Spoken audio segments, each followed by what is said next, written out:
pagi, bertemu lagi dengan saya, Nilo Sudewi SPD MPD, Guru Kimia dari SMA Negeri 2 Amlapura. Pada kesempatan kali ini, kita akan belajar tentang hukum Faraday.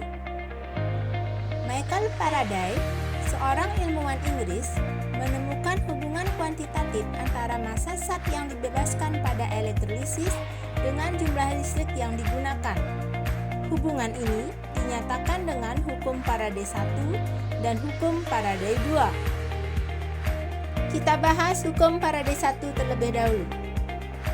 Menurut hukum Faraday 1, massa zat yang dibebaskan pada elektrolisis berbanding dengan jumlah listrik yang digunakan.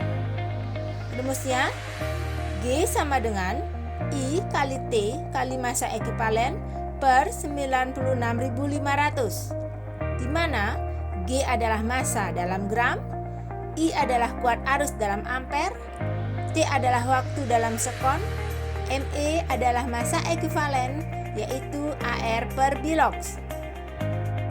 Untuk lebih memahami hukum Faraday 1, mari kita perhatikan contoh berikut. Hitunglah massa tembaga yang dapat dibebaskan oleh arus listrik yang dialirkan selama 965 sekon ke dalam larutan CuSO4, ArCu 63,5. Pertama, kita cari bilox Cu dalam larutan CuSO4, yaitu plus 2. Kita tulis rumusnya, G sama dengan I kali T kali massa ekivalen per 96.500. Angkanya kita masukkan menjadi 10 kali 965 dikali 63,5 per 2 per 96.500. Hasilnya 3,175.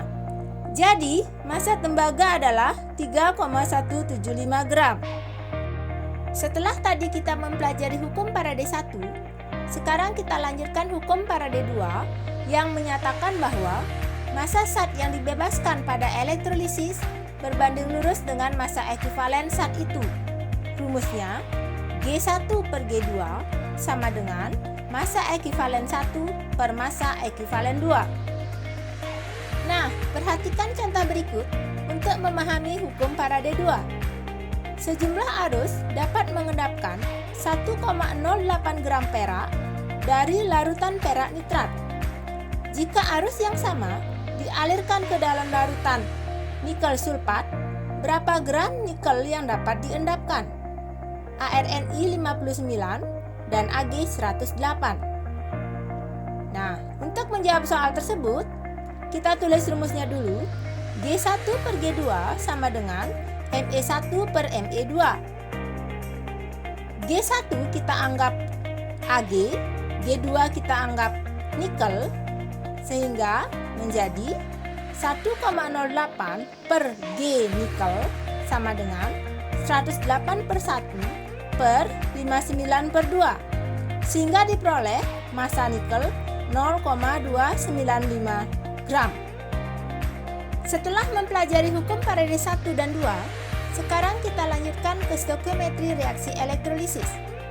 Stoikiometri reaksi elektrolisis didasarkan pada anggapan bahwa arus listrik adalah aliran elektron. Jumlah muatan dari 1 mol elektron sama dengan Faraday. Jumlah mol elektron sama dengan I kali T per 96.500. Perhatikan contoh berikut. Berapa liter gas oksigen pada STP yang dapat terbentuk jika arus sebanyak 10 ampere dialirkan selama 965 sekon ke dalam larutan asam sulfat? Gas oksigen dibebaskan di anoda menurut persamaan reaksi sebagai berikut. Jumlah mol elektronnya 10 kali 965 per 96.500. Hasilnya 0,1 mol. Dilihat dari perbandingan koefisien, maka mol oksigen adalah 1 per 4 kali 0,1 mol. Hasilnya 0,025 mol.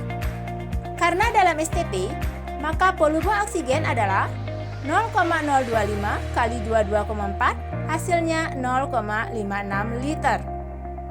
Nah, berdasarkan penjelasan tadi, dapat disimpulkan bahwa massa zat yang dibebaskan pada elektrolisis berbanding lurus dengan jumlah listrik yang digunakan, dinyatakan dengan hukum Faraday 1. Hukum Faraday 2 menyatakan bahwa massa zat yang dibebaskan pada elektrolisis berbanding lurus dengan massa ekuivalennya.